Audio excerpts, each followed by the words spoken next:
the journalists, the donors, and the parties got so used to being able to almost completely control who got to be the nominee that when someone came along and disrupted the whole pattern, they didn't know how to respond to it except with total rage and incomprehension. And they didn't realize that Trump was just being smart and running against the system. And it was scoring heavily with people all over across the political spectrum.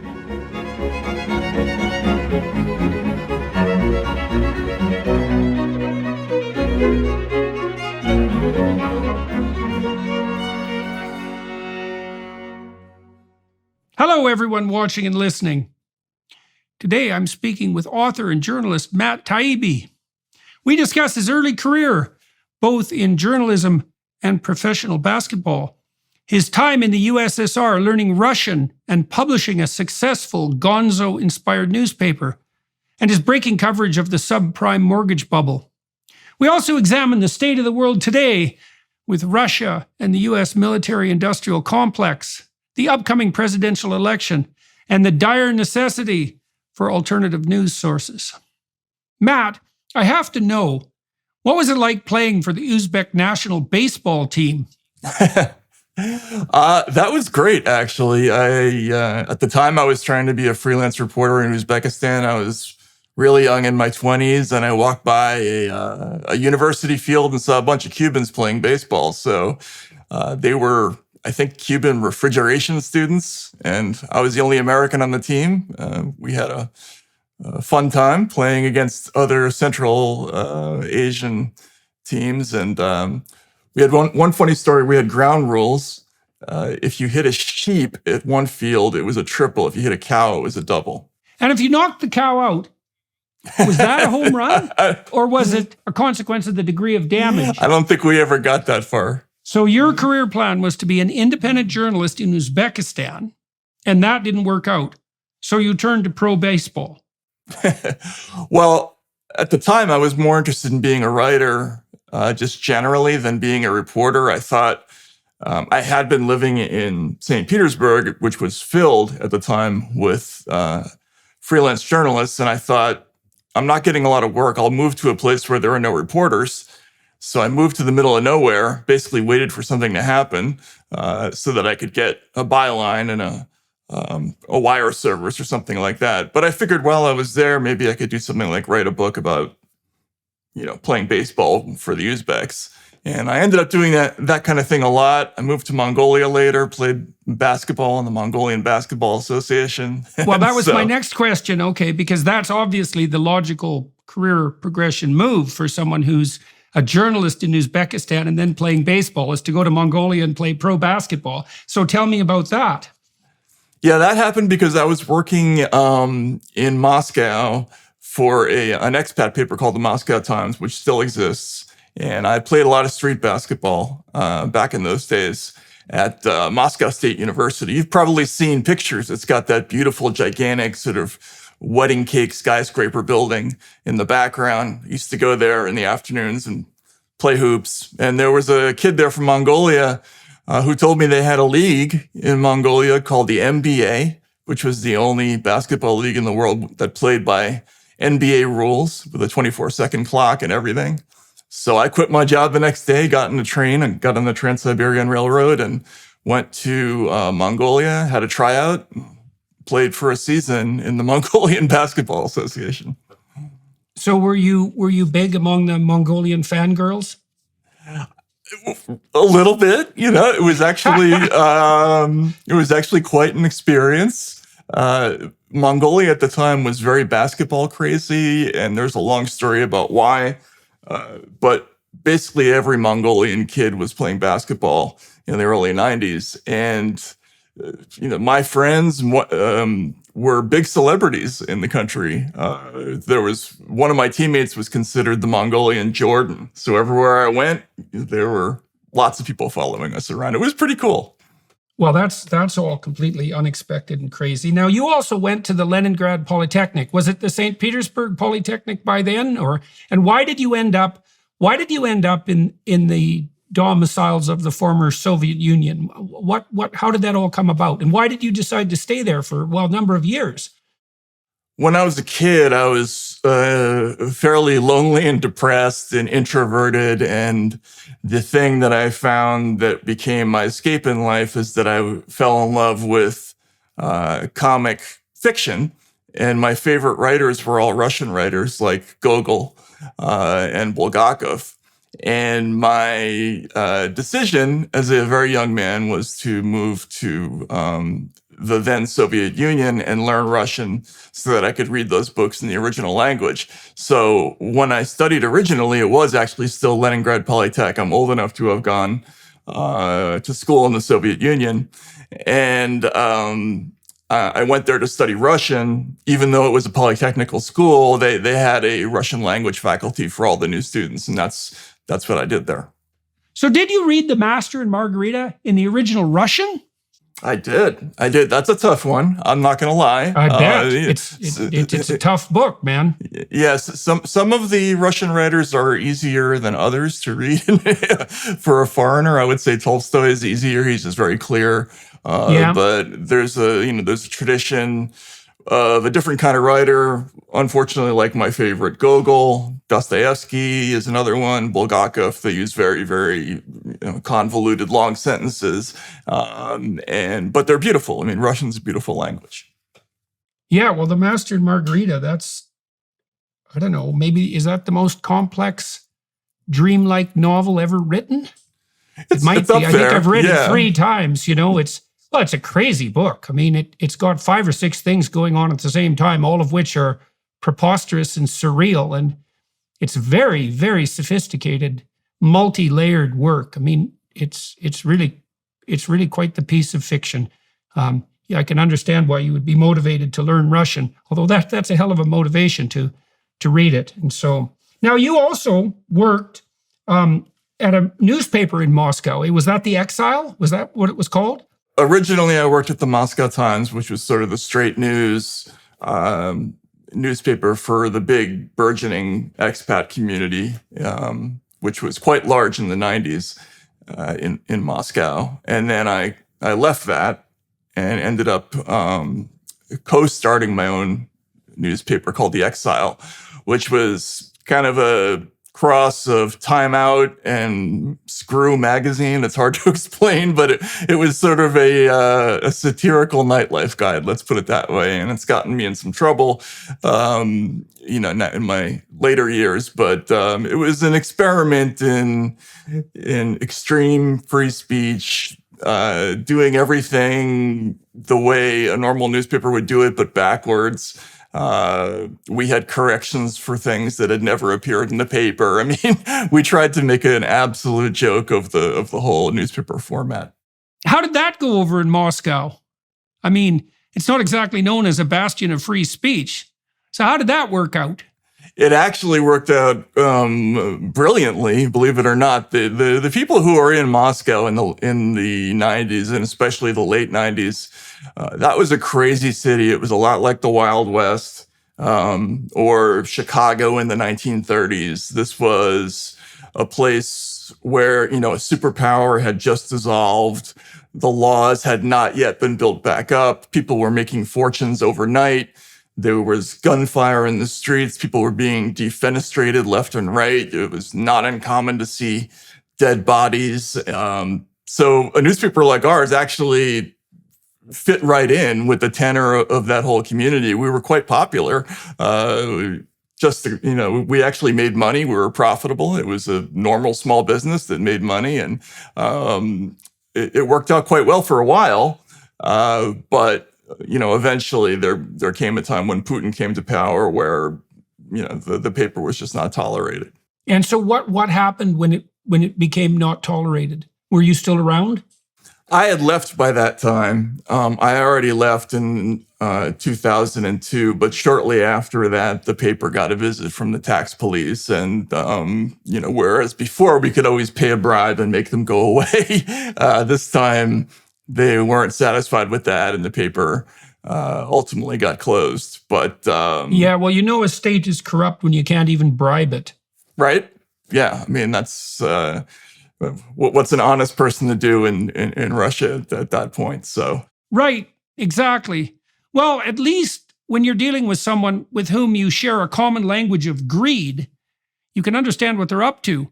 But once you're out in the moral hinterlands where that doesn't work, God only knows what's up their sleeves. So were you a fan of the gonzo journalists like Hunter S. Thompson? He's probably the canonical example. I was a fan of Hunter Thompson. I read him actually later in life than some other journalists. I was probably more of a fan earlier of H.L. Mencken, but I loved Hunter Thompson. In fact, at one point I got hired by a publishing company to try to put together an anthology of gonzo journalism.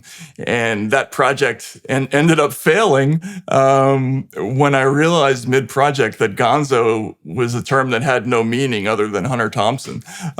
So unless we were going to put together just a whole book full of Hunter's articles, it wasn't going to actually work. So, but I was definitely a fan of his writing. Well, he was definitely a singular creature. I mean, Fear and Loathing in Las Vegas is quite the piece of work. And he wrote one on the Hells Angels and one about the campaign trail. They're all great books, right? Really iconic 60s works. And I also really like Tom Wolfe, especially the electric Kool-Aid. No. The electric Kool-Aid acid test. Yep. Yes, exactly. And Candy-Colored Tangerine Flake Baby. That's also a great collection of essays. He wasn't as much of a gonzo journalist as Thompson, but man, he had an eye for the times, and he could sure write. Man, those articles are so brilliantly plotted in books. Yeah, he really nailed it. So, and Thompson is just, of course, a complete bloody scream. So absolutely, and it's interesting. Up until pretty recently, there was always a very strong tradition in American journalism of the narratively interesting journalist, and that's kind of been driven out of modern journalism, unfortunately, I would say. Yes, now we just have the pathologically uninteresting, mediocre, boring, lying journalist type, mostly in the legacy media. Yeah, it's so pathetic and appalling. The New York Times today reported on underground climate change. Yeah, I mean, it's not a good sign when you're writing in the old, boring format of the New York Times, but it doesn't even have the upside of being semi-reliable like the New York Times. So that's kind of a double whammy. That's for sure. That's for sure. Yeah, that's right. I mean, at least when those enterprises were, let's say, more conservative in the traditional sense, you could vaguely assume that some of what they were reporting bore some relationship to the facts. And so that was quite a relief. And it's really quite a catastrophe to see these places fall apart, actually. I mean, there's a satirical part of me, I suppose, and a somewhat cynical part that celebrates the demise of institutions like the Canadian Broadcasting Corporation, because for all its abysmal Canadian centralist niceness, it was at least a reliable purveyor of information and to some degree culture for, 30 years, something like that. And, in many ways, it did its job. And I think you could say the same thing, although the New York Times, had some pretty bloody, egregious sins on its conscience. At least some of the time, what it was producing bore some resemblance to news instead of whatever the hell it is they're doing now, which is, almost impossible to comprehend either conceptually or metaphysically. It's true. Yeah, it's funny. I interviewed Noam Chomsky at one point because I wanted to write a book that was going to be a rethink of manufacturing consent, which is his famous book of media criticism. And that book is full of criticism of the New York Times. But when I asked him about the Times, he said, people got the wrong idea about my book. The New York Times is full of facts. It's just got lots of problems. You have to learn to read it and fight through the biases that are in it. And, so I think, unfortunately, the lack of attention paid to the factual aspect has taken away some important value from those institutions. So when were you at the Polytechnic? What years were that? Oh, that would have been, I was in Russia studying in 89 and 90 primarily. Okay, and then so you really were there during the wild times in Russia. Yeah, and then I stayed in Russia. I went back after school and I stayed from 1991 till about 2002. there were some trips in between. So what do you think?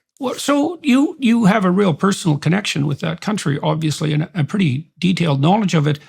What do you have to say, if anything, and what are your thoughts on what's happening with regard to the Russia-Ukraine conflict?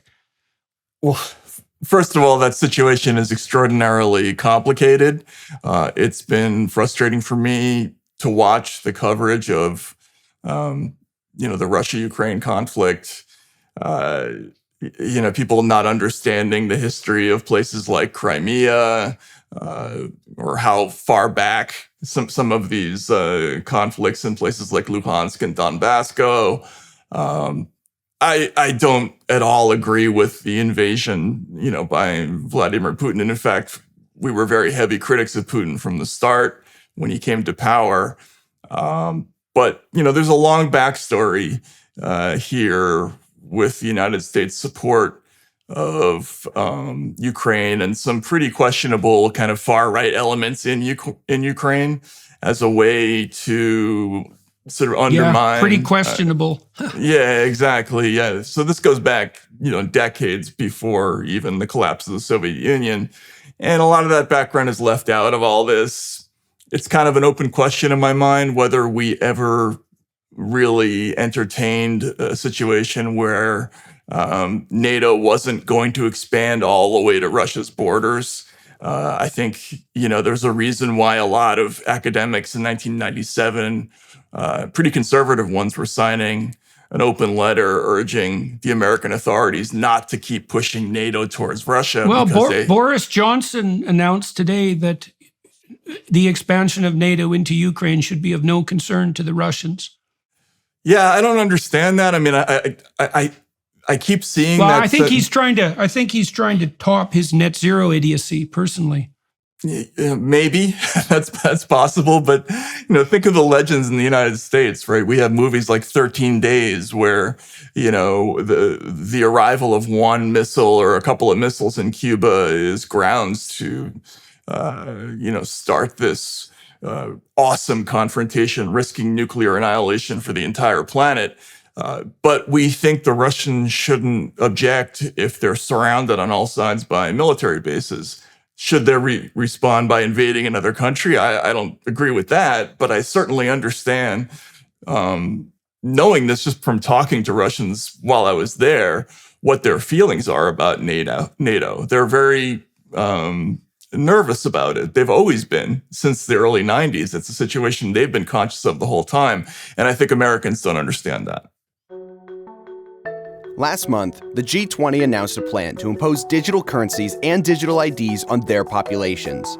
Central bank digital currencies essentially allow the government to track every purchase you make. Officials can even prohibit you from purchasing certain products or easily freeze or seize part or all of your money. Concerned Americans are diversifying their assets into physical gold with the help of Birch Gold. If you want a physical asset held in a tax-sheltered retirement account, you should call Birch Gold. Text Jordan to 989898 and they'll send you a free info kit on gold. The easiest way to become a Birch Gold customer is if you have an IRA or 401k from a previous employer just gathering dust. Birch Gold can help you convert it into an IRA in gold, and you don't pay a penny out of pocket. Text Jordan to 989898. Claim your free info kit on gold, then call them, because if digital currency becomes a reality, it'll be nice to have some gold to fall back on. Well, I think we had a real opportunity to bring permanent peace, to put in place a permanent peace with the Russians, and that could have happened during the 90s, and we pretty much fouled that up as badly as we possibly could have, and now we're paying the price, and God only knows how that pot brewing in Russia and Ukraine is going to, what the consequences of its continued bubbling away in the background are going to be. It's very distressing, and the fact that more attention isn't paid to it, and the fact that there seems to be no real attempts to bring about anything that looks like a serious attempt at peace talks is really quite the staggering miracle to me. So I don't know what the hell we think we're playing at exactly, and I can't understand for the life of me what the end game is. I've talked to a lot of hawks in Washington, and these are people whose views I generally respect, and their sense was that if the if the West had to spend several tens of billions of dollars, although it's rocketed beyond that now, to weaken Russia's conventional military, that might not be such a bad investment, And I have some qualms about that theory because it isn't obvious to me that a weak nuclear-armed country is less dangerous than a strong nuclear-armed country. And I think you could have an intelligent discussion about that. But I also don't think that weakening Germany after the First World War turned out to be such a brilliant idea either. And I guess I also think that, wouldn't it be better, all things considered, if Russia and the West were allied, let's say, and presented a stable unitary front in relationship, say, to the Chinese? I mean, just to throw that out there. And I think we could have had that. And it seems to me that it's a lot of leftover Cold War era thinking in some ways. And I suppose some real self-interest on the part of the military-industrial complex that's kept this war brewing. And I don't know, it seems to me that the primary beneficiaries of the current situation in the Ukraine are arms manufacturers and the self-same military-industrial complex. I mean, they don't have Afghanistan anymore to keep the market hopping, but they've certainly got a war that could go on forever or expand quite nicely in Russia and the Ukraine. I mean, do you think I'm missing something in that analysis? Undoubtedly, right? Because it's a complex situation. But I think that's pretty much right. I think we had an opportunity to genuinely bring in the Russians, at least as a strategic partner. There was always going to be some friction there. The two countries both see themselves as superpowers. There's some resentment, some cultural resentment that's true in both places, where neither of them wants to concede that the other is more powerful. So there's always going to be some difficulty between those two countries. But they did agree on things like, facing Islamic terrorism together, right? I think they demonstrated that kind of cooperation was possible. But the people you referenced, the kind of hawkish contingent within the foreign policy elite in Washington, I think if you ask them deep down what the end game to all this, the answer they would come up with is regime change in Russia. I think they really believe that. Yeah, and so what's that going to be? Hey, man, we're going to get someone better than Putin, are we, given Russia's history? And then maybe we could have instead a fractured state. And so then what would we have? We'd have the control of nuclear weapons in the hands of essentially warlords if the state collapsed. Like, what the hell would be the positive regime change here exactly? We'd get some real Democrat in Russia? It's like, I don't think so. That seems to me to be preposterously naive, because where in Russian history could you find one example of that you could point to that's even vaguely credible? And if you want Russian leaders worse than Putin, that's a very, very long list. So I just don't understand that at all. And the danger of the breakup of the country, especially given our dependence on, the world's dependence on Russia for certain necessities, energy, for example, for the Europeans, or ammonia for food production, or edible wheat, there'd be another one. It's like, obviously, we're strategically aligned in many ways with Russia. And the idea that there's going to be some magical transformation of regime that's going to make them easier to get along with is like, why would you think that?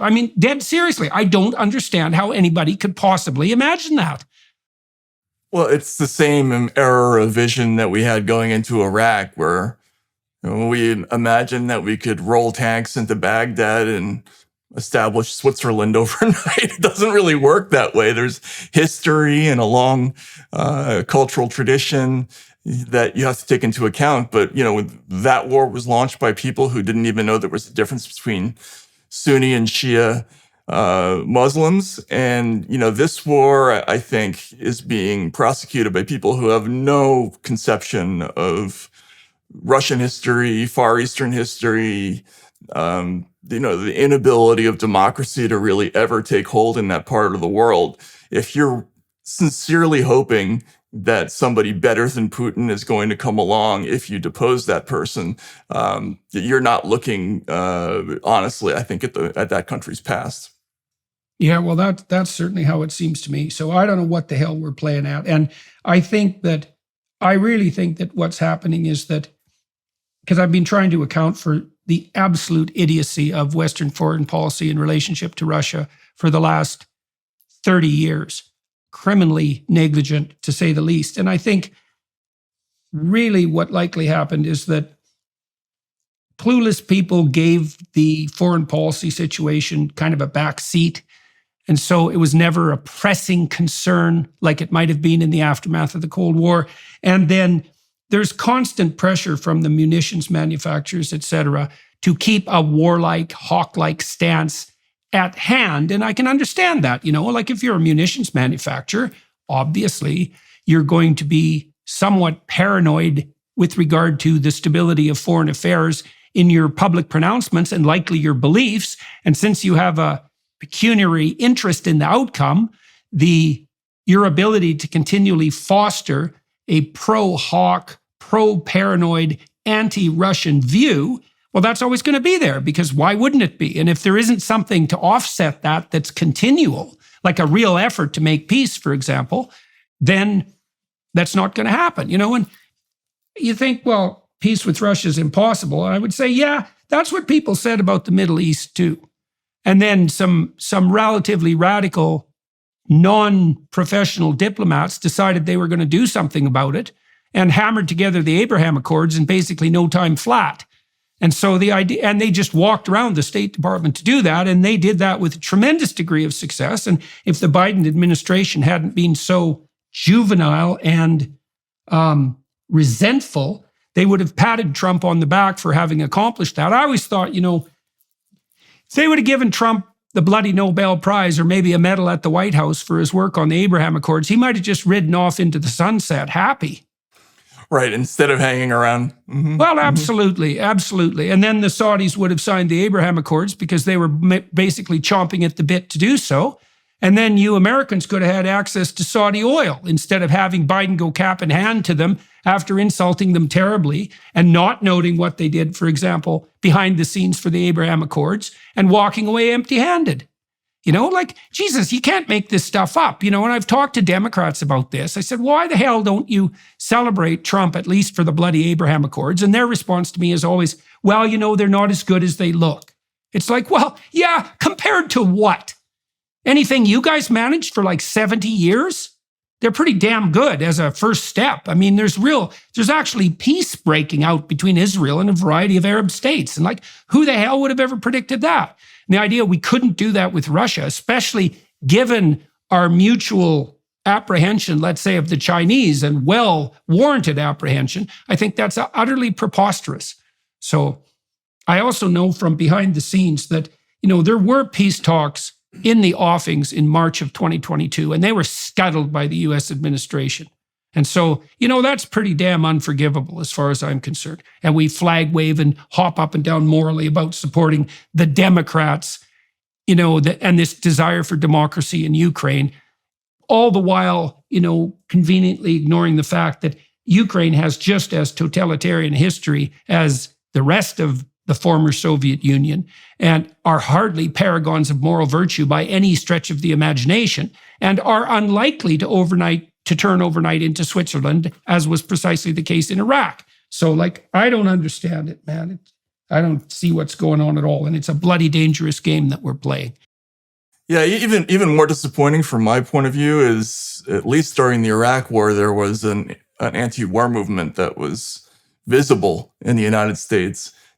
There was an incredible episode early in this whole situation where I think a handful of members of the House put together what they called the peace letter, which very generically suggested that maybe opening peace talks might be a good idea at some point. They weren't suggesting that Ukraine surrender or that they stop fighting or anything along those lines. But even within that coalition, the idea collapsed, and they ended up kind of snitching on each other in the media, and there was no effort along those lines. So there's no longer an anti-war coalition of any kind anywhere in American politics, that even does symbolic politics. Yeah, left or right, and it's really quite something. It's quite the miracle to see. It's very It's really incomprehensible in many ways. I can't wrap my head around it. All right, so you were in the former Soviet Union during the insane 90s. When did you come back to the States? And I don't know what happened to you, between about the year 2000 and 2004. You started to work for Rolling Stone in 2004. So what did you do after you had completed whatever it was you were up to in these multiple adventures in the former Soviet Union? And how do we know you're not a Russian spy, by the way?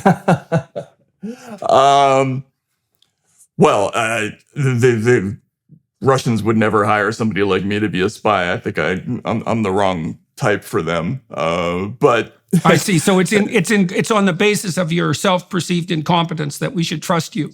Yeah, exactly. I'd be unable to keep quiet about it, I think, is the problem. But Right. Noisy journalists don't make the best spies. Exactly. I had been while I was at the eXile, Rolling Stone had actually done a story about our newspaper in the late 90s. So I had some contact with the magazine before I came back to the States. I came back in 2002. I briefly tried to start a newspaper in Buffalo called The Beast, which was modeled out on the eXile, but pretty quickly got a call from Rolling Stone, from the editor there, who remembered me, had been keeping an eye on me, and suggested that I go out and start covering the campaign that was just starting in 2003. So really, almost as soon as I came back to the United States, I started working for Rolling Stone, essentially as a campaign reporter to start, and eventually as more of a financial / investigative reporter. So what did you learn? We were talking about Hunter S. Thompson earlier, and famously he wrote a book called Fear and Loathing on the Campaign Trail, if I remember correctly, which is quite the riotous account. What did you learn about American? Mm-hmm. Yeah, absolutely. And it's a book, it's a very interesting piece of cultural history now, but it's certainly a book that stands on its own merits as well as being an interesting journalistic account. What did you learn about the American political system that you didn't know and that was surprising serving as a campaign reporter? Well, my first complication in covering American politics, having come from the former Soviet Union, was that in post-communist Russia, everything was visible. You could see which mafia interests were supporting which politician. You could see the real financial interests behind every contract that was given out by the government.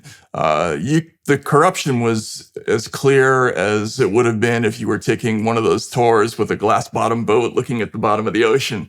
In the United States, when I went out on the campaign trail, and going out in the campaign trail and listening to these people give one speech after another where they said absolutely nothing, for a long time, I was really puzzled by it. I thought there had to be another layer of something to American politics that was more interesting than this.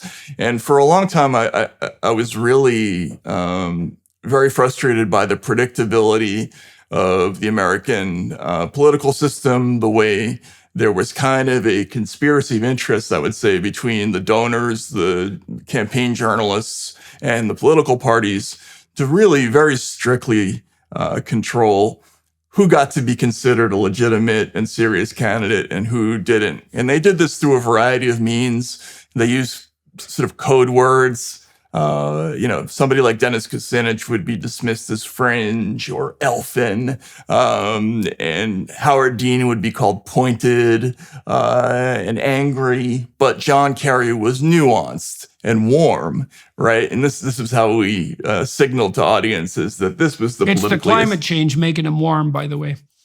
Right, exactly. Yeah. Otherwise, he wasn't terribly warm, I would say.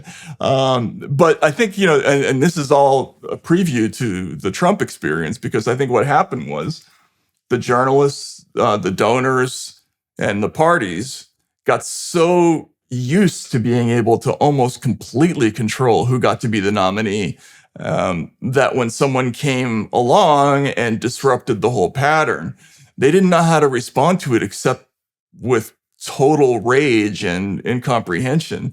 They thought something must be totally amiss. Somebody must be cheating somehow.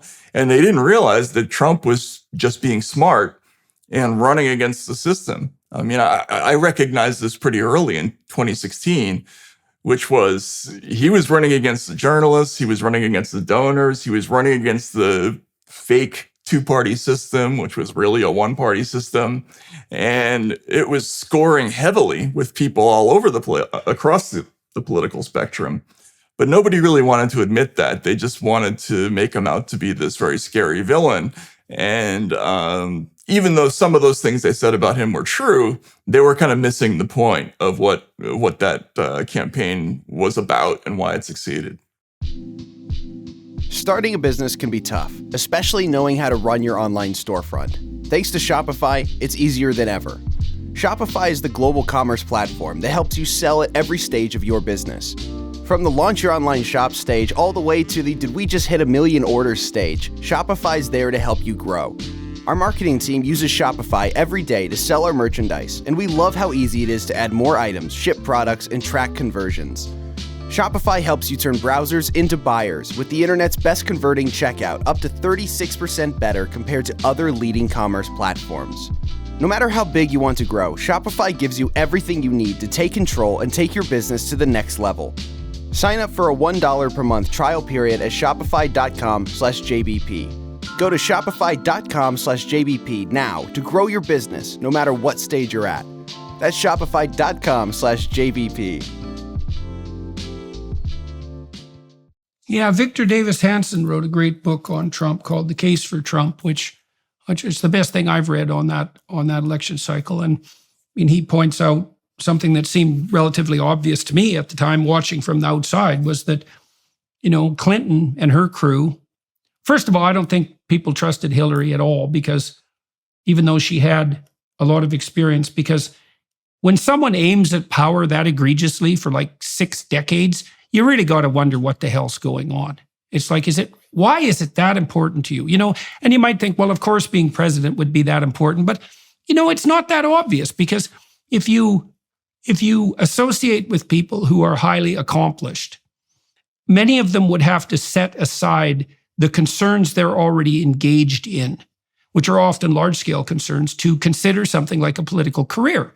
And so if you're someone who has the chops to be president, which should mean that you're good at a lot of things, it isn't obvious that political power per se would dangle as the greatest possible opportunity, right? Maybe you could be coerced or enticed into running for leadership because a lot of people come to you and say, we really need someone like you, which is the best way to become a leader, by the way.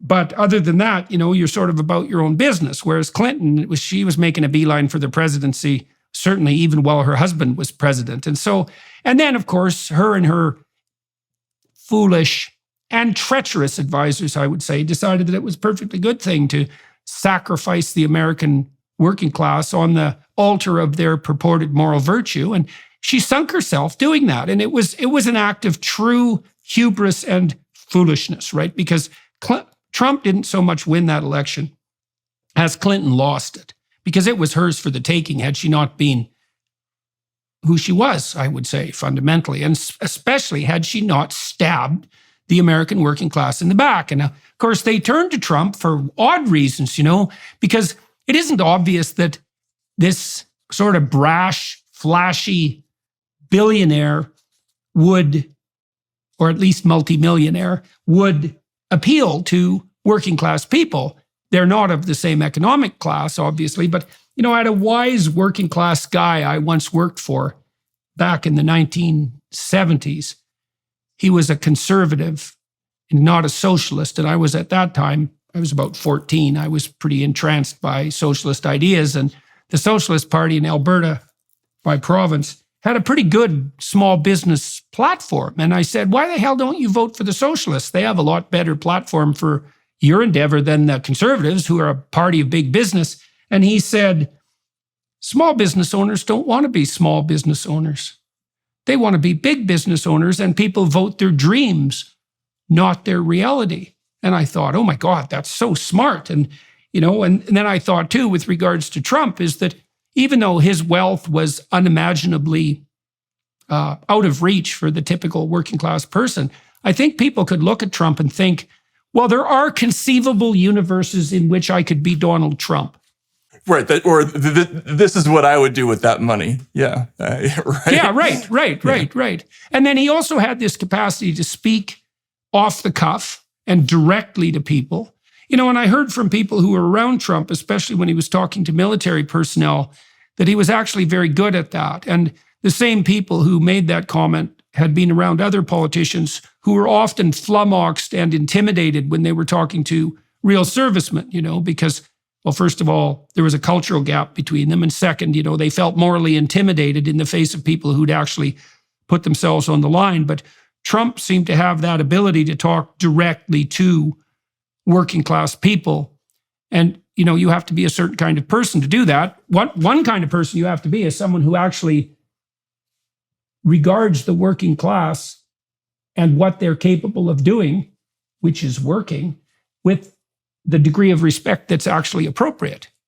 You know, and I mean, I've worked with lots of working class people and contractors and so forth, and I had lots of working class jobs, and you're an absolute bloody fool if you don't have respect for, you know, electricians and plumbers and carpenters and people who keep everything going, who are truly competent, because that requires a high level of honesty and expertise and communicative ability and planning and real knowledge. And so Trump seemed to be able to deal with people like that, maybe because he had so much experience on the construction.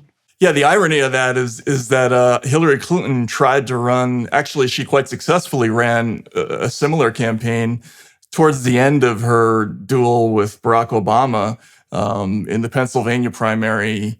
She ran as the avatar of the white working class. You might remember she had all these speeches about being the granddaughter of, a worker in a lace factory.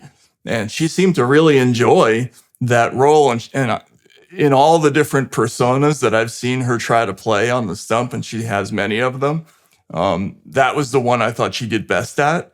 But she reverted in 2016 to trying to sell herself as the most experienced insider, which was a catastrophic strategic error in a year where there was an unprecedented level of distrust towards Washington. The degree to which they were blind to that was kind of amazing to me. And you know, you brought up Hunter Thompson before. He actually had a metaphor that really described how that happens. He talked about how if you go hunting, in normal times, you can't get within 1,000 yards of a bull elk. Like, it's sensitive to the smallest sound in the forest. It will never let you get near it. But when it's in heat, you know, you can drive right past it, and you know it won't even know that you're there. It's so focused on its goal of mating, right? And that's exactly what politicians who see the presidency are like. They become blind to just about everything but power, and they don't think strategically anymore. And I think that happened to the Democrats in 2016. They just were not paying attention to all the different signs that were so obvious to everybody. Well, you'd think with all their polling and all their hypothetical reliance on their idiot consultants that they would have been clued in to some degree. And of course, Clinton also allied herself with the progressive front of the Democrats. And that certainly wasn't something in keeping with the basic sentiments of the working class that she also stuck a shiv in. So she certainly deserved to lose. And whether we deserve to have Trump as president in consequence, well, that's a whole different question. But at least he was a bull in the china shop. Speaking of whom, I kind of think Robert F. Kennedy is the same sort of force on the Democrat side. I mean, what do you think of Kennedy? Yeah, I like him. And his campaign manager, Dennis Kucinich, is somebody whom I've known for a long time, going back to the first campaign I ever covered. He was somebody I always respected as an original thinker, a real intellectual, somebody who read 2 books a day, and really thought about, the future of this country and what possible solutions, might work, might not work. Yeah, you think he's an impressive character, eh, Kucinich? Kucinich, I do. Kucinich, do you think he'd be a good podcast guest? I think he would be, yes. Dennis is brilliant. His politics are controversial, but he's got an incredibly interesting history. He was, mayor of Cleveland at a ridiculously young age. He was homeless when he was a kid. He lived in a car with his family. He won his first elections literally going door to door with no financial backing. And so this is the kind of person who's behind RFK's campaign. I mean, obviously, I don't know Robert F. Kennedy as well. I did some of his shows years ago. But I think he recognizes, as Trump did, and as Bernie Sanders also did in 2016 to a lesser degree, that there was this groundswell of frustration building in America toward, I guess you would call it, sort of mainstream political thought, which was increasingly elitist and indifferent to the fate of ordinary Americans on both the left and the right. Kennedy, I think, is going to succeed just because he's not Joe Biden, just because MSNBC doesn't like him and CNN doesn't like him. Those things are actually advertisements in the current day and age. Trump understood this very keenly in 2016. He embraced it, and that was one of the reasons why he did so well. And Kennedy, I think, also understands this. Unlike Bernie Sanders, who I think deep within his heart had a lot of affection for the Democratic Party, didn't want to see something bad happen to it. RFK, I think, is running a campaign where he's willing to go to the mattresses with the people within the Democratic Party structure, and that's going to be very appealing to a lot of voters and a lot of independents as well. Yeah, this is going to be some ridiculously, surreally interesting presidential campaign, man. I don't think we'll have ever seen the likes of it. So it'll be something to watch. So what was it like working for Rolling Stone when you worked for them? It was great. When I worked for Rolling Stone had a couple of heydays, I would say, in the late 60s and the 70s. Obviously, the magazine did both great music journalism and some groundbreaking journalism of other types, including Hunter Thompson. But they also published, people like Carl Bernstein. They eventually brought in P.G. O'Rourke. They kind of pioneered this formula of reporting that was serious, but it was also witty and readable. And then, they regressed a little bit in the 90s. But when I came in the early 2000s, they had just brought in some new editors, and they were fantastic. They let me do work that I know a lot of the senior people didn't agree with, but they were really encouraging. And they let me get into some areas that were really weird and unusual for a mainstream American magazine. And that was great. It was a great time for a long time. And then it got a little strange at the end.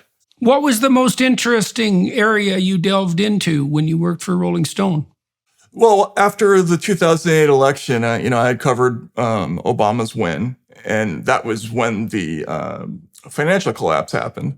And they assigned me to do one story basically about what happened at AIG. They wanted me to explain in ordinary terms, what that was. And we did one story that was called, I think, The Big Takeover. And it just attempted to translate for ordinary people a lot of the verbiage that people used on Wall Street. And the response to that was so overwhelming that I ended up doing that for 8 years. And so I got to cover all kinds of crazy things that you would never expect a music magazine to take on, like, the ratings agencies, bidding for municipal bond rigging, foreclosure fraud, all kinds of stuff like that. And I got 7,000-8,000 words a shot to do this, and lots of time. So for an investigative reporter, I mean, at the time there were maybe 10 jobs like that in all of journalism, and it was a great period to do it. And the only problem was, so that's a good deal. Yeah, it was a great deal, but unfortunately, the market has changed quite a lot in the last 3 or 4 years. Well, 5 or 6 years, I would say. Now, did The Great Derangement come out of that? Your book? The Great Derangement came out of my earlier sort of campaign trail stuff for Rolling Stone and some other places. I did some writing for The Nation too at that time. Where did you write in book form about the financial collapse? So I wrote a book called Griftopia. It's Griftopia. Okay. Yeah. Okay. Another one called The 2010. Divide. Yep. Right. So let me recap for a second or two part of what happened in the run-up to the 2008 financial crisis. Tell me if you think I've got this right, and add anything that you feel would be useful. So my sense was that it was at least in part of it was a consequence of a rapid technological revolution. I mean, so the idea, as far as I could tell, was that you can assign mortgages a different risk of default. And that seems mathematically probable. You can look at the income and the credit history of the people who have the mortgages, and you can calculate actuarially the probability of default. And then you can come up with a risk estimate. And then you offset the risk estimate by either not lending to the people who are at high risk or increasing the interest rate. Okay, so that's pretty straightforward and strikes me as highly probable that that can be done. And then the idea was, well, if you lumped enough mortgages together of a certain risk category, let's say relatively high risk, that you could average the risk across all the mortgages, that you could calculate exactly what that risk was statistically, and then you could define and offset that so that a large enough tranche aggregate of mortgages would now become an asset of definable security, right? Which makes it a secure asset. And, that really is brilliant. That's really, really smart.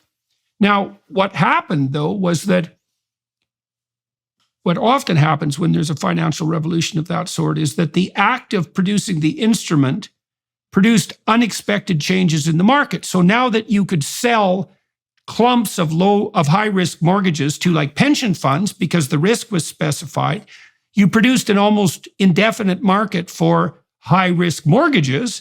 And so the consequence of that was that financial institutions went out and sold increasingly high-risk mortgages at a mad rate forever. And that was abetted by policies stemming from the Democrats and the Republicans alike, designed to foster home ownership among low-income Americans, which, sounds like a fine idea, but I suppose selling people houses they can't actually pay for is not a good idea. And so the consequence of that was a housing boom, a mortgage boom, increased malfeasance on the mortgage risk rating front, and then the eventual construction of correlated housing prices across the entire economy, which is something that never happened before, because these things had all now been linked together behind the scenes. And so then when housing prices started to collapse in one district, that spread very rapidly and it collapsed everywhere. And that just took the whole game out. But to me, the initiator of that was actually a technological revolution on the financial front and not something corrupt in and of itself. Like it led to a form of corruption. But it wasn't crooked right from the get-go. That's how I understood it. I mean, you've looked into this deeply. Yeah, no, that's exactly right. It started off as actually quite a brilliant idea. What you were describing with mortgage-backed securities is this process called tranching, right? Where you could pool a whole group of mortgages, let's say 1,000, 2,000 of them, and you could take a gigantic group of essentially junk-rated mortgages, but peel off a portion of it and sell it as AAA.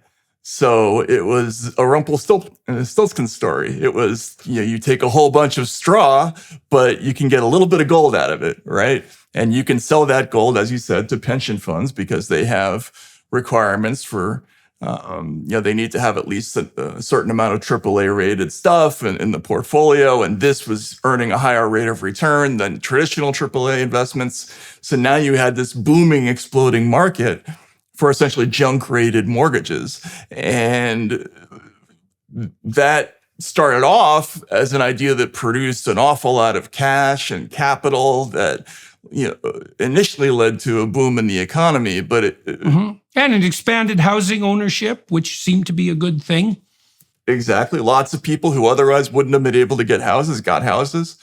But very quickly, you started to develop all kinds of fraud schemes that abetted this, where, the mortgage companies, which were once incentivized to prevent you from getting a mortgage if they didn't think you could make your payments, now all of a sudden knew that as soon as you got into the pool, that they were going to be selling your mortgage to the next person. So they overlooked all kinds of things. Did you have ID? Did you have a job? Were you a citizen? All of that stuff would kind of be little details like that. Yeah, little details like that. They would forget to put that stuff in or check it. And you would have these big banks, which would be representing to their customers like pension funds that, oh yeah, we checked out all these mortgages that are in this pool. They're all great. And they're everything that we say they are. And next thing you knew, people started to default at a high rate and couldn't make their payments anymore. And, the whole house of cards fell. So it's not like a lot of other financial booms in history. It's just the particular form of this was that it all happened within the confines of this system of mortgage-backed securities. And there was an additional complicating factor, which was that this came alongside the invention of another type of financial instrument, the credit default swap, that allowed financial companies to bet on the success of these instruments. So you might have a mortgage, and if it failed, you might have a cascading series of losses that resulted from that because people were essentially trading on whether or not that mortgage was going to succeed. So it was a way of basically punching a black hole into the economy, beyond the limits of, how much money there actually was in circulation. It was fascinating to learn about that. Yeah. It's attractive to be cynical about what happened in 2008. And it's also attractive to be conspiratorial and to note that, there was almost no criminal prosecution in the aftermath of the 2008 financial collapse. But, I'm not unwilling to assume the utility of punishment where it's due. But it's never really been obvious to me that except in, a relatively small number of egregious cases, that the case for criminal conduct could be easily made given the complexity of the financial innovations that were also part and parcel of this. Now, you have focused on, the old boys club, so to speak, that governs political conduct in the United States across both parties, and the entrenchment of the power elite, let's say, that keeps that system going. And you could say the same thing on the financial side. And you've looked deeply into financial corruption and the collapse in 2008. What was your sense about what should have been done in the aftermath of that catastrophe? Well, I think just as there were a series of basically symbolic prosecutions after the accounting control scandals of the early 2000s, like, Enron, Adelphia, Rite Aid, that sort of thing, that were designed to send a message to the markets like, hey, you can't do this.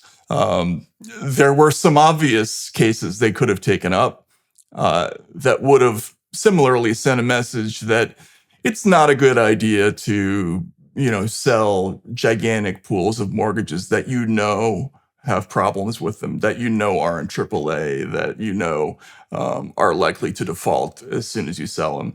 And they could have done that, didn't do that. And I think that engendered a lot of problems. And frankly, that was something that Trump picked up on, again, in 2016, that there was anger in the population. There were an awful lot of people who got thrown out of their homes after 2008. We're talking like 5 million people. Yeah, well, there were a lot of ordinary people who suffered and a lot of extraordinary people who didn't. And there was an awful lot of corporate bailout and socialization of risk and privatization of profit, right? That was really a dismal outcome. Now, I think it is hard to keep enterprises on the hook financially, because with a big company, partly because the executive leadership and even the ownership of the company can switch quite dramatically, it's not like you can hold a company to the same standards of responsibility that you can hold an individual to. It's slippery and tricky. And it isn't obviously the case, too, that you should be too punitive with regards to your business class if they engage in ventures that don't work out well, because then you suppress innovation and risk-taking. I mean, that's one of the advantages of having bankruptcy laws, right? It means you get to fail without dying. And that's really useful, given that you have to fail quite a bit often before you can succeed. But it still did seem to me that, the chickens didn't come home to roost as thoroughly as they might have in the aftermath of the 2008 financial crisis. I also wonder, too, tell me what you think about this. We've seen the rise of woke capitalism to a great degree in the last, let's say since 2008. It seems to me that, there's a fair bit of unrequited and maybe deserving guilt on the part of high-flying capitalists who made their money in manners that might be a little bit more crooked than necessary, and that one of the ways they can pay the piper, hypothetically, without actually having to go through any serious moral revaluation, is to beat the ESG drum, for example, on the climate side, or to pretend to be in accordance with whatever the newest woke delusion is on the civil rights front. And so it's a false contrition. And I think that's emerged in the aftermath of unpunished malfeasance, let's say, on the corporate front with regard to the financial crisis of 2008. So I don't know what you think about that theory. That's interesting. So I often get people who are confused about my take on all this, because they think that because I wrote very critically about companies like Goldman Sachs and JP Morgan Chase and Bank of America, that I'm a communist or anti-capitalist. Actually, nearly all of my sources during that time period were people who worked on Wall Street. They were other rich people, basically. And their complaint about these companies was not that they were being too arch capitalist, but that rather they were subverting capitalism by cheating and relying on bailouts and manipulating markets in ways that were unfair to, sort of the smaller sized competitor. And I think that was a consistent theme of what happened. There were cases they could have made, and that would have been, I think, important to the markets. It would have sent a message that no matter how big you are, you're not outside the reach of the law. And it would have restored faith in this idea that, that the government isn't basically a silent partner of these gigantic banks. Which it was clearly. Yes, that will always backstop them in times of trouble, and won't look into, money laundering and other problems. And that's why we're having this crisis with small regional banks now, among other things, because the markets know that it's cheaper for big banks to borrow money because everybody knows they'll always get bailed out. That's an inherent advantage that they shouldn't have, I don't think, in capitalism. So all of that is a hangover of 2008. The ESG thing is, I think, just another version of the same ratings agency scam that we saw with mortgages. It's just that they're playing around with different terminology and insider, sort of rigging of the game. This time it's more political. Doesn't seem to be working out so well for Disney. Right, exactly. I think these schemes always, whenever they try to get, game the system too much that way, it always ends up seeming to backfire. I think. Yeah, well, that it does backfire if if a well-regulated market actually retains its dominance, and because as you pointed out too, the people who are playing the capitalist game honestly, and that's the majority of people who are conducting business in the U.S., because otherwise the U.S. would not be as filthy rich as it is and so unbelievably stable and productive, right? Because things actually get done and they work. And that means that people who actually get things done and work are doing those things. Now, there's a handful of bad actors on the capitalist side, and it's definitely not in the interest of honest capitalists to let the dishonest crooks game the whole system and get away with it on the regulatory capture side, et cetera.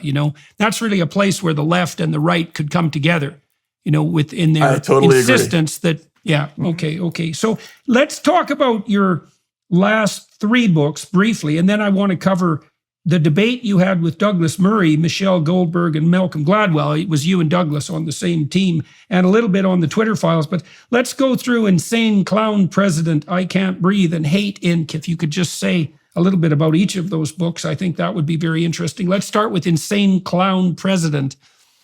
Yeah, so Insane Clown President is basically just a compilation of all the stuff that I wrote in 2016, mainly for Rolling Stone, about the Trump campaign. We decided after Trump won that there was probably enough of an appetite out there for reading about what happened during the campaign that people would buy that book, and it turned out to be true. It was a bestseller. But the thing that I like about that book when I go back and look at it, and I don't like all my books, but I think that one early on, I think I called a lot of what happened with the Trump campaign correctly. My early impressions of his campaign was that he was onto something, that if sort of mainstream American pundits didn't wake up, they were going to find out very quickly that, they were making him stronger by misreporting things about him. And then, there is a section of that book where I was convinced by a pollster that he had absolutely no chance of winning. And so I kind of got the wrong impression that his campaign was really going to result historically just in the destruction of the Republican Party. But I think there were a lot of things about that book that captured 2016 correctly. And it was, it's a funny book to read too, because there was a lot of odd stuff that happened on the campaign trail. So yeah. So what did you come to make of Trump, both in terms of his strengths and weaknesses? What's your assessment of Donald Trump? Well, one of the first times I saw Trump in person was in New Hampshire. I think I was in Plymouth, New Hampshire. I was at Plymouth State University, I think was the locale. And the press is always on a riser. We always look ridiculous standing in the middle of a political event. And Trump started to talk about us. He feels the crowds out like a comedian. He looked at us and he said, "You see these people over here? See these bloodsuckers? They've never come so far for an event. They hate me. They want me to lose so bad. They want all of you to lose." And I watched as the crowd kind of turned toward us and started hissing, and they were throwing bits of paper at us and everything. And I immediately recognized this is going to work, and the reason I knew it was going to work is because who doesn't hate journalists? Just look at us, and there were a lot of people. You and your Mongolian basketball career. Well, yeah, they don't know. The average person probably doesn't know about that, but the ordinary journalist, a political journalist who covers presidential campaigns is a very specific type of character. That person is always wearing a gingham shirt, a tie, and khakis, and asks you one question that he already knows the answer that he wants, and then goes back to, and then writes the story they've already pre-written. People hate that person, and I recognize... Yeah, and for good reason. Right? And so Trump picked up on that, and then he started to move not just from the press, but to other institutions, NATO, the Fed, Congress, obviously. But what he was doing, he was feeling in his crowds that there was this enormous amount of resentment out there about all kinds of issues. And he was feeding it, I think, in many cases with very sensible and real criticisms. Some of the things he said I totally disagreed with and I thought were outlandish and crazy and unnecessary.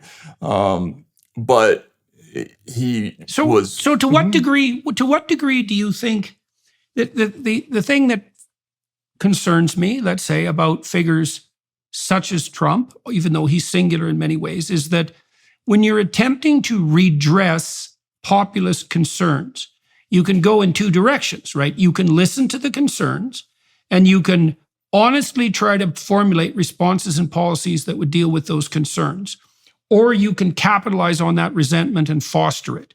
And that's a very, very dangerous road to walk down. Now, I'm not making a categorical judgment that Trump did one or the other of those. I'm curious about what you thought. Because, of course, his populist front was what, in principle, terrified the people who became incredibly paranoid about him. But what was your sense? You watched him and you watched his handling of the crowd. You said that he would do things like single out the journalists and turn the crowd against them, for better or for worse. Was your sense that he was he manipulating the crowds? Was he manipulating the crowds and himself at the same time? Was he playing a relatively straight game? What do you think he was up to? And you also compared him to a comedian, right? That could read the crowd. And a leader can do that, but you can be led astray by the darkest impulses of the crowd too. Yeah, so it was interesting because I was covering Trump and Bernie Sanders at the same time. And Sanders was picking up on a lot of the same things, but his answer to those grievances, he had a long list of policy solutions that he was really, really anxious to implement. Trump, on the other hand, I think at heart, Donald Trump is a salesperson. Like, that's who he is. He's always selling something, right? And it was funny to watch the reporters because they were all carrying around, books about fascism and, the 1930s, whereas they should have been reading books about sales culture because that was the key to understanding Donald Trump.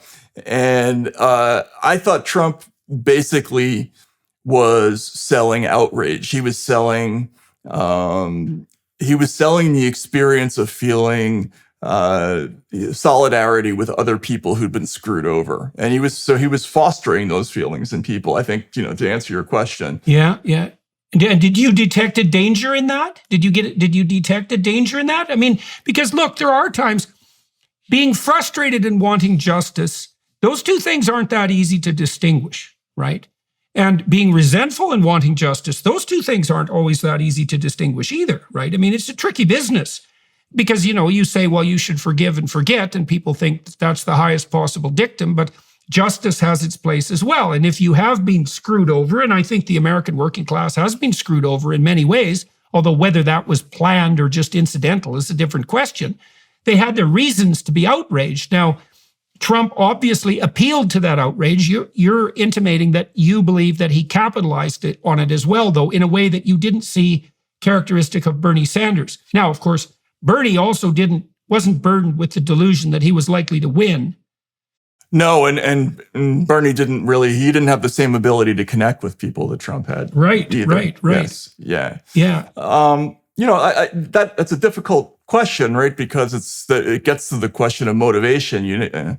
I would say I never got the sense that Donald Trump was honestly a reformer, that was really his motivation, was to, change the system, and that he was up at night reading policy proposals. That wasn't my impression. I think Donald Trump, over time, I got the idea basically, and this was in part from talking to people who knew him, which was that he was insecure, but mostly just wanted to be liked.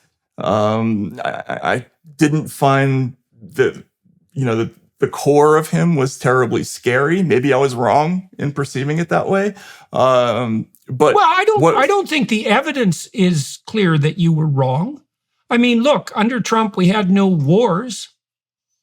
That wasn't such a bad thing. And we did get the Abraham Accords, and the economy did quite nicely. And I don't think the culture wars were raging as intently under Trump, even though they raged away quite madly as they are now. So, for all of Trump's purported dangers, he was much less of a threat, certainly on the international stage, than he might have been, and that everybody had been afraid he would be.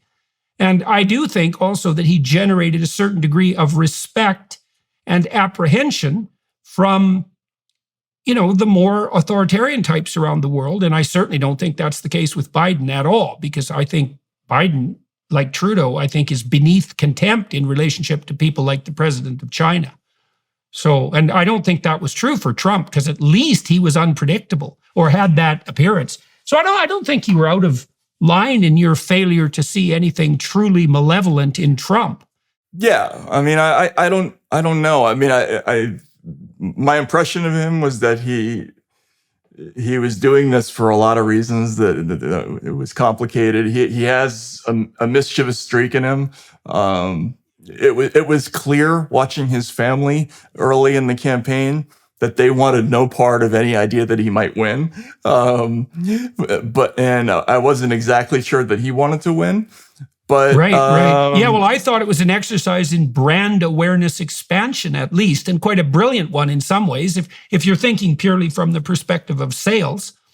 Right. And he was selling himself the entire time, and he was doing a great job at it. I mean, with the tools that were available to him, he was a pioneer in many respects, by bypassing the media and going straight to people using Twitter and that sort of thing. All that was very interesting. And I think that was something that if people had looked honestly at the situation, they would have found really compelling to study. Instead, the establishment press just settled on a narrative about him about halfway through the campaign. And from there, it was just attack.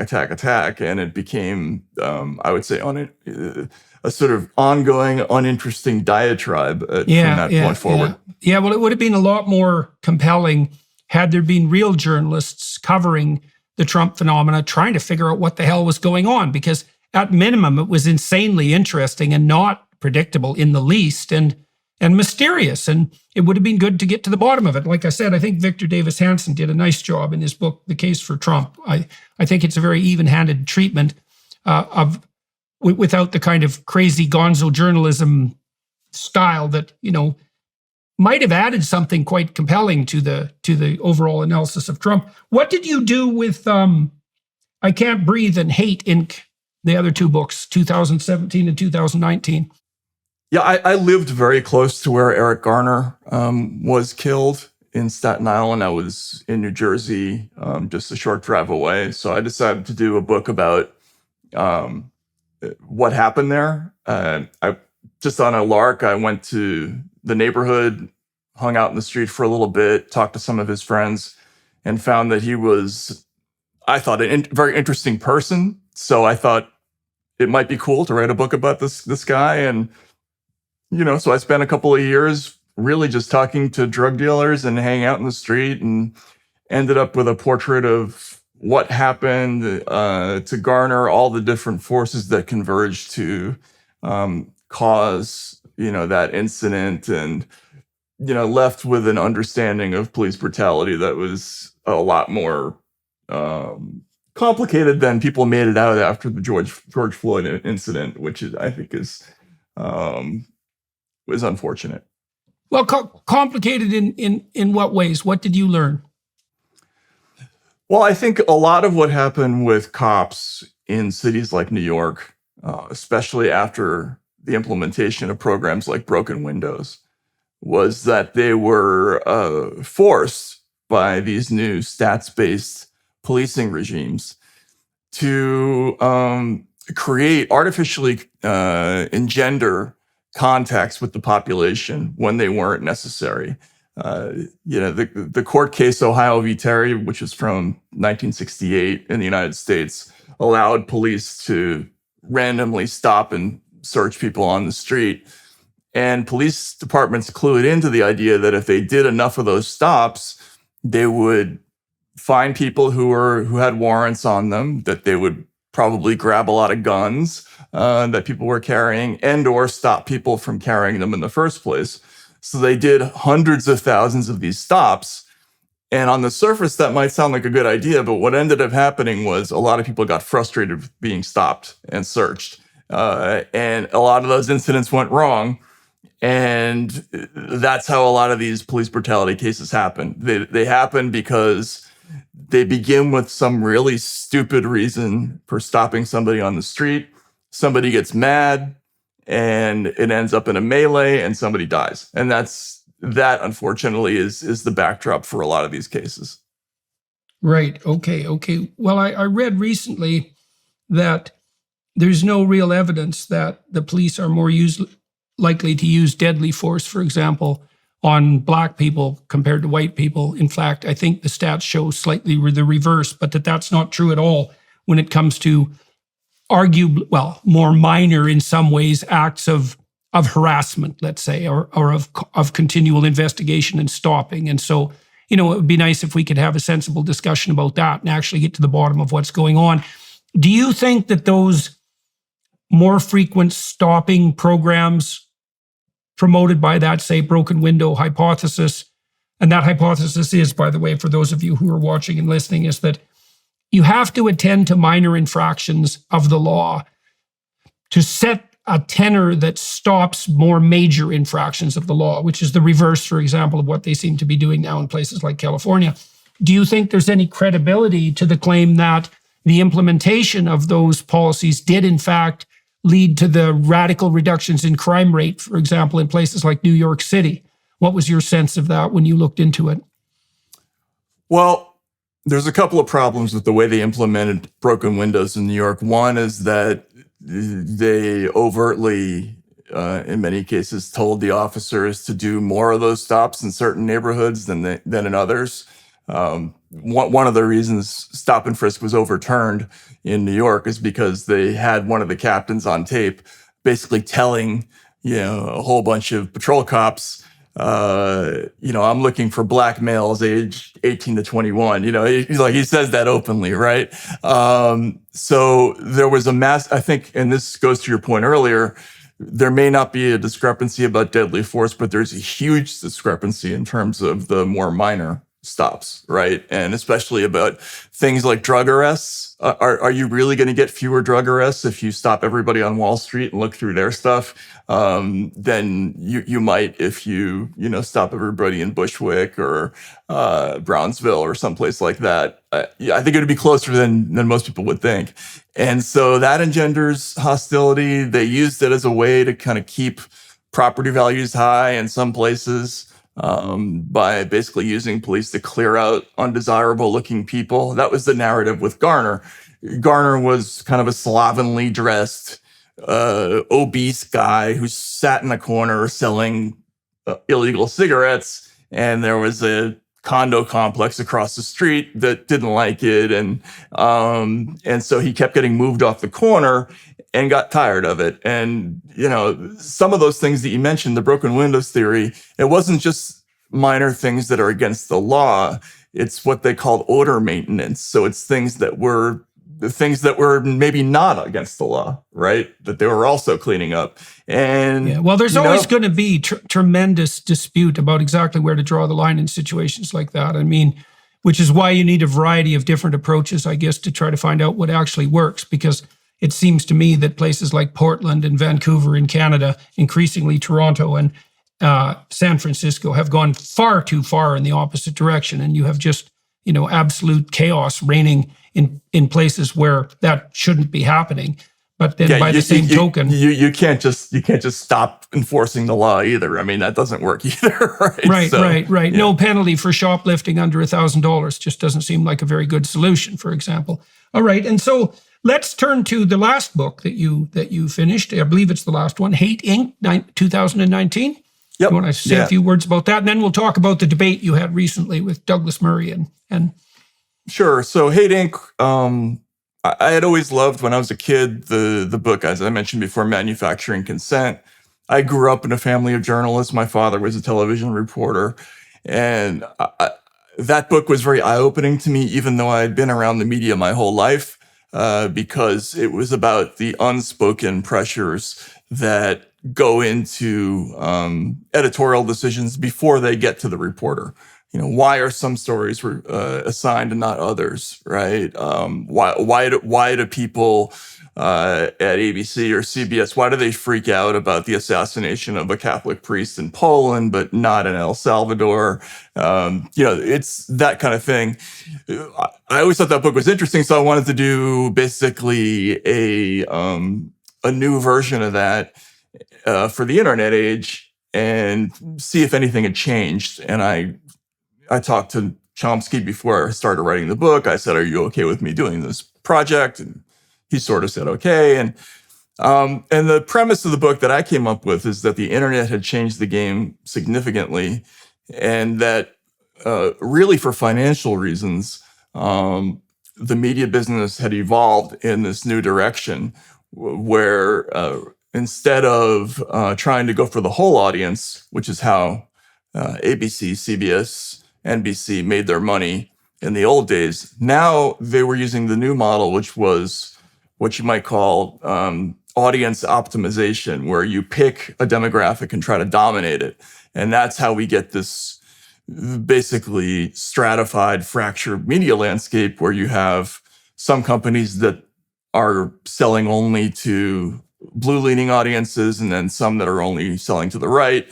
And it's a very successful commercial formula, but as news, it's really bad because what ends up happening is that you're just giving your audience what they want to hear most of the time, usually about the people on the other side. And that's that formula, that commercial formula of doing news, I think has been a major driver of a lot of the kind of culture war division in this country. How much of that do you think is an inevitable consequence of technological transformation? Because, ABC, CBS, NBC, they dominated when television bandwidth was, almost infinitely expensive, and every second that you were speaking on video was unbelievably financially demanding, and the audiences were huge and in some ways homogenous. Now, especially with YouTube, video is basically free. And that means an infinite number of channels because, of course, there is a virtually infinite number of channels on YouTube. And it isn't obvious to me at all that in a landscape like that, you can have anything other than fracturing. And I think the primary driver of the disintegration of the legacy media isn't so much their transformation into woke ideologues, although that hasn't helped and it's been abetted by the idiot universities, but the fact that there's just no bloody way they can compete.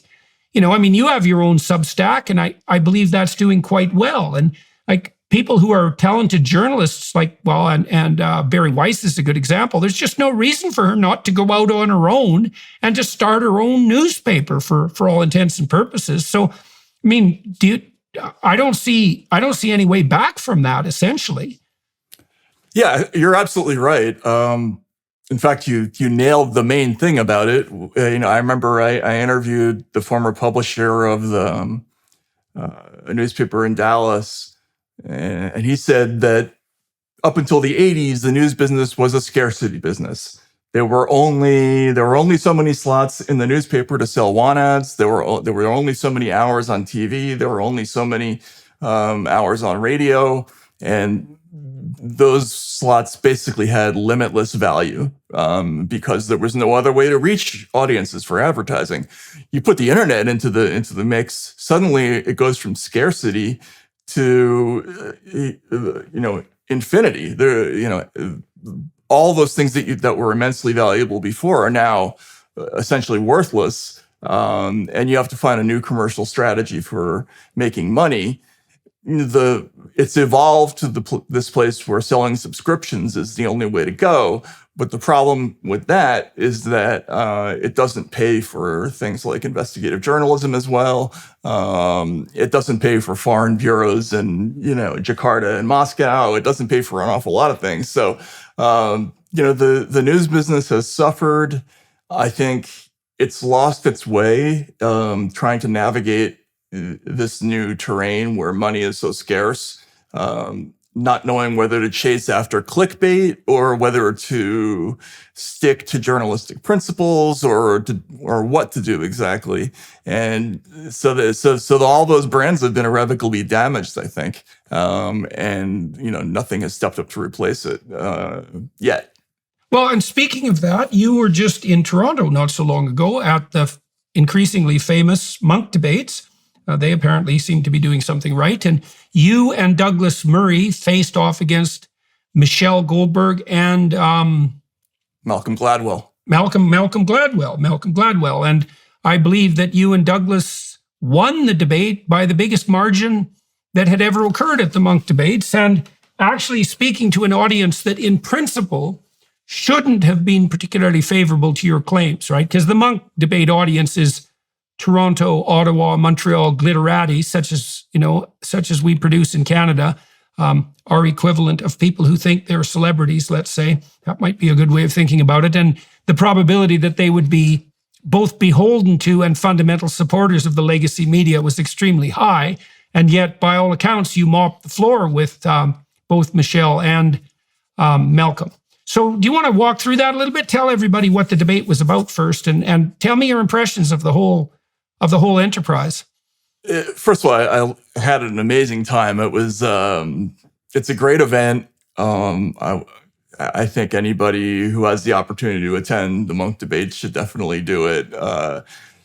The resolution was, be it resolved, do not trust the mainstream media. And so Michelle and Malcolm were arguing the nay portion, and Douglas and I were arguing the yay portion.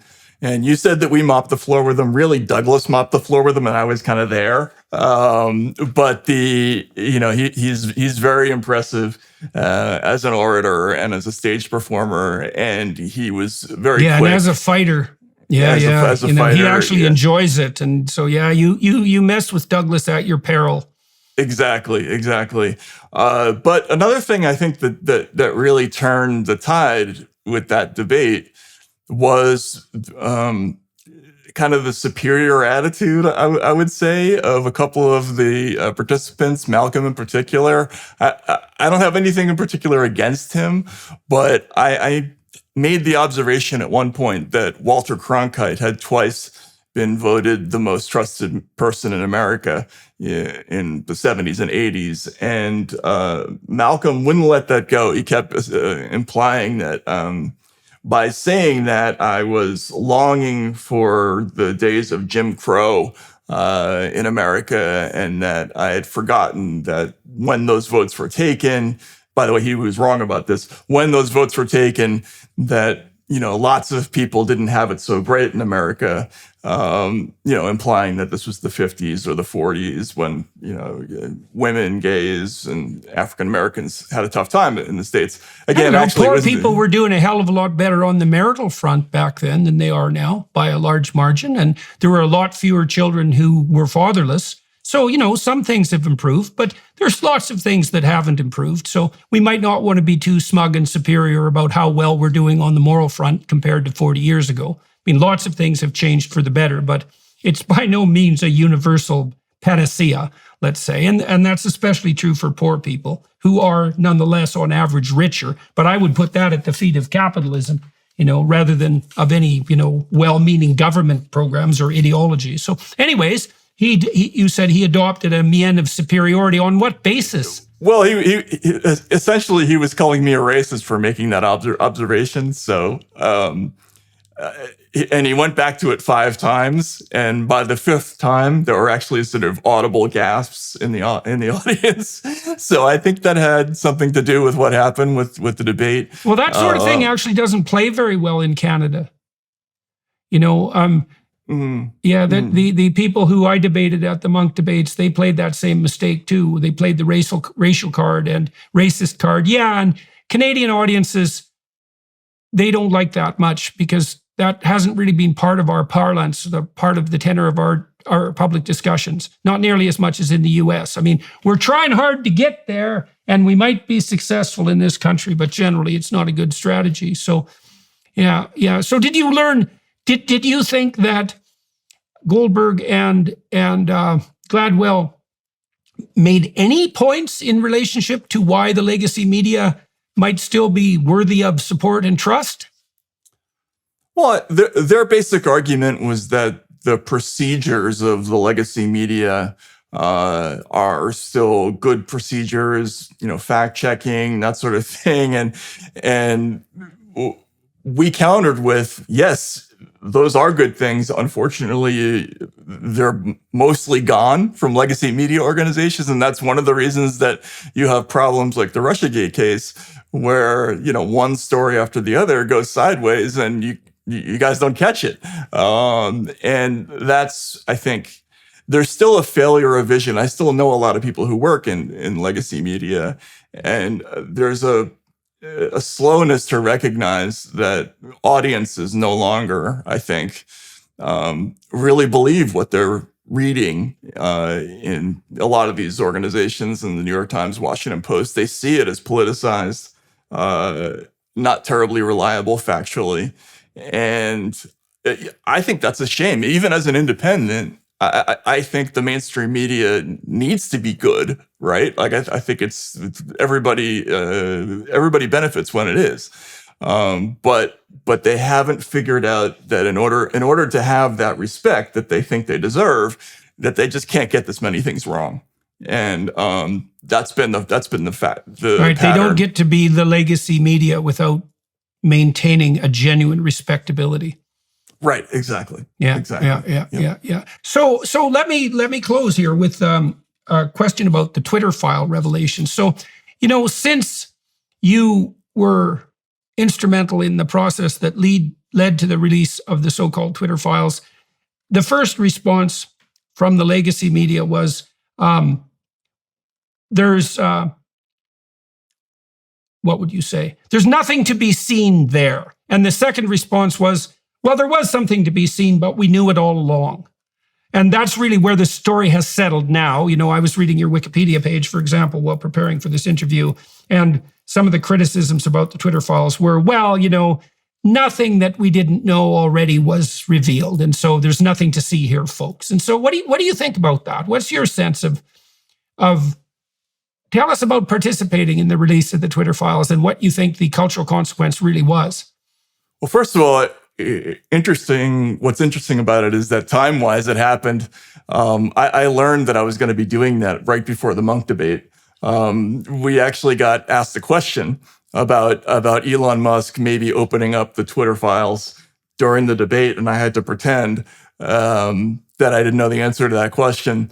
So I flew to San Francisco right from Toronto, and the first batch of the Twitter files, which was about the suppression of the Hunter Biden story, was interesting, but I wouldn't say that it was groundbreaking. There was stuff in there that was worth publishing, but it wasn't until we started to see this organized system of communication between the FBI, the Department of Homeland Security, the Office of the Director of National Intelligence, and all these platforms, that there was this sort of highway of content moderation requests that was flowing to all of these companies. I don't know that anybody knew that was happening. I certainly didn't know that was happening. And the Twitter itself was denying that it even engaged in shadow banning before the Twitter files. We got rid of that the first day. And I think what happened was, the argument eventually became, well, this is going on, but it's not illegal. It's not technically a First Amendment violation because they're not ordering these companies. It's just behind the scenes collusion between government and big media, hidden from the public. Nothing to see here, and whether or not something is technically illegal, that's a pretty damn shaky moral argument. It's not a bad legal argument. Yeah, and it's funny because I got a lot of criticism about that, and my response was always, well, I don't care what it is. That's a matter for judges to decide or juries to decide. I'm not gonna worry about that. But I can tell you that showing this to audiences, what it looks like in practice, that not only Americans but a lot of people all over the world thought this was crazy, and they really didn't like it, and it scared them. And I think we can see that with lawsuits like the Missouri v. Biden lawsuit now, where a judge has ordered it all to stop. It's a big issue in America and around the world, frankly, because you really can't have, a free culture without free speech. And this is a very organized assault on the entire concept. And I think we need to have a big debate about how we're going to go forward on the internet, and not do it in secret the way they were trying to do it. Yeah.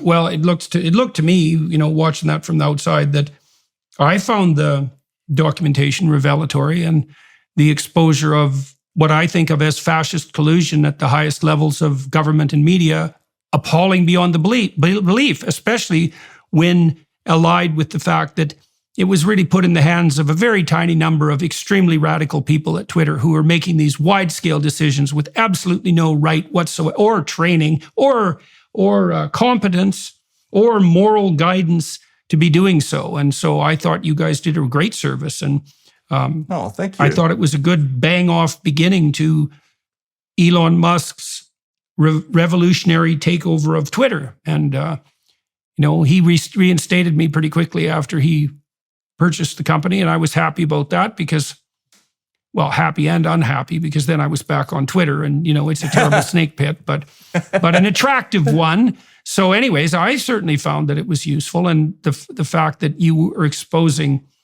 this high-level collusion designed to take out free speech in a manner that was extraordinarily dangerous, obviously, the way we communicated about everything during the pandemic lockdown, which was an outbreak of authoritarianism far greater than with a far greater danger than any danger posed by the bloody virus. I think the fact that all came to light was absolutely necessary. So thank you for that, as far as I'm concerned. Yeah, I'm glad to hear it. Also for coming up to Canada and, delivering a good trouncing to the...